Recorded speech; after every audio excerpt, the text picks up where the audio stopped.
皆さん、こんにちは。みきこです。このポッドキャストは毎週火曜日、日本時間の朝7時に配信しています。今日で8回目の配信となります。質問や話してほしいテーマなどがあれば、コメントで教えてくださいね。さて、今日のテーマは、大阪の人はフレンドリーということで話していきたいと思います。1回目の配信でも話しましたが、私は大阪生まれの大阪育ちです。よく大阪の人はフレンドリーなんですかと聞かれます。そして逆に東京の人は冷たいんですかとも聞かれます。私の答えは人によりますです。やはり一括りにはできませんよね。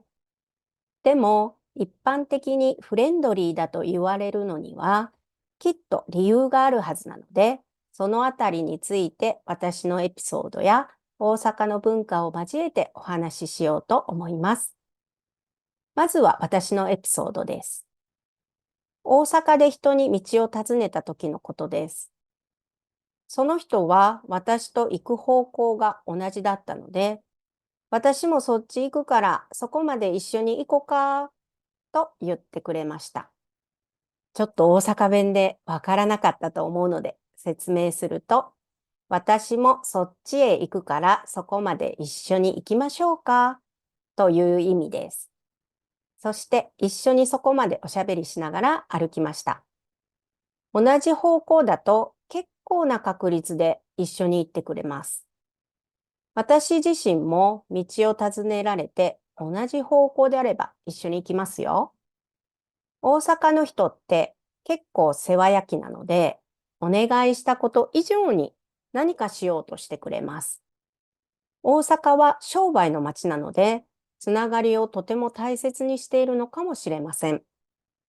商売はつながりが大切ですからね。商売で思い出しましたが、大阪では値切りをすることがあります。値切りとは値段を安くしてもらうことです。スーパーではさすがにしませんが、電気屋で大きな家電を買うときは、よく値切りをします。いつもここで買うてんねんから、もうちょっと安くならへんみたいに。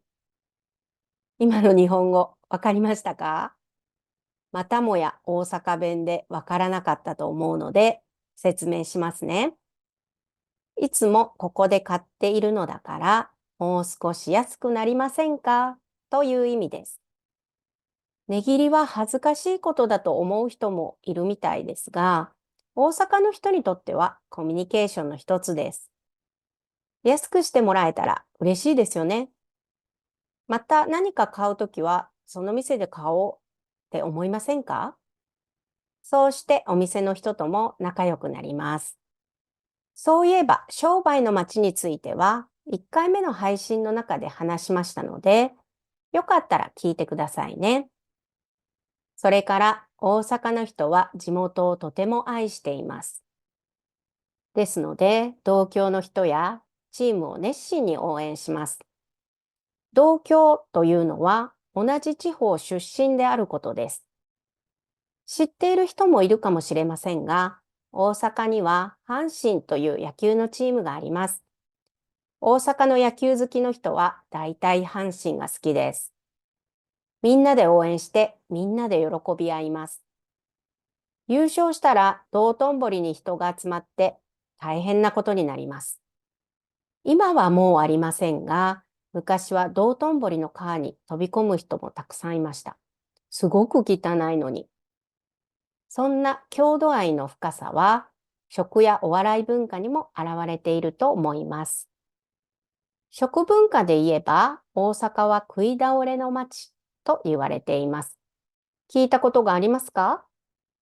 食い倒れとは、食べることに夢中になってお金をたくさんつぎ込んでしまう様子を意味します。天下の台所と言われた大阪の道頓堀は、食のテーマパークかのように飲食店がたくさんあります。お好み焼き、たこ焼き、ラーメン、串カツなど、本当にいろんな食べ物屋さんがたくさんあります。ついついはしごしたくなるんですよ。友達との話もつきませんしね。ちなみに、はしごしたくなるというのは、いろんな店を渡り歩きたくなるという意味です。食事は人と一緒に楽しむものなので、ここでもやはりコミュニケーションを大切にしているのが現れていますね。それから、お笑いの文化です。大阪はお笑いの本場です。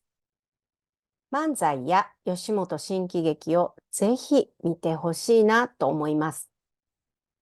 漫才とは、二人の芸人が滑稽なことを言い合ってお客さんを笑わすことです。吉本新喜劇とは、吉本興業という芸能事務所に所属するお笑い芸人が舞台上で演じる喜劇のことです。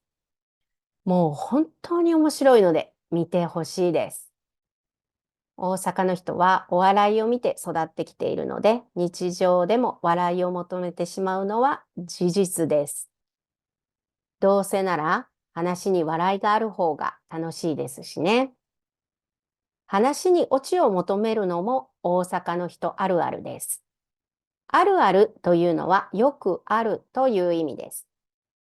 話のオチとは話の結末のことなんですが、大阪の人は笑える結末を欲しがります。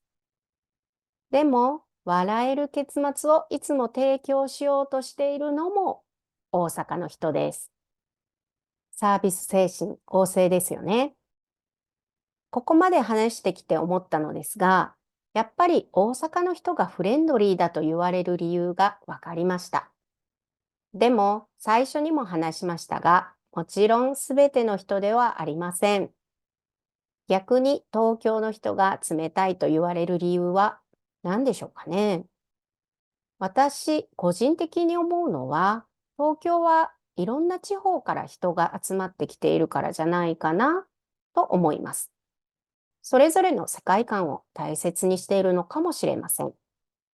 そうそう。私が東京へ行って道を尋ねたときは簡潔に教えてくれました。ですので、大阪と東京を比較すると冷たく感じるのかもしれません。でも、決して冷たいわけではありませんよ。教えてくれたのは同じですからね。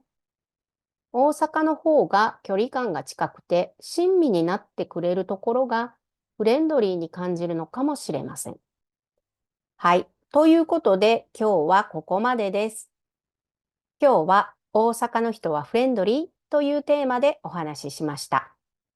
一人一人を見るとみんな違いますが、こうして文化的な背景から見ていくと面白いなぁと改めて思いました。今回このテーマは私にとってもいい機会になりました。最後までお聞きいただきありがとうございました。ほなまたね。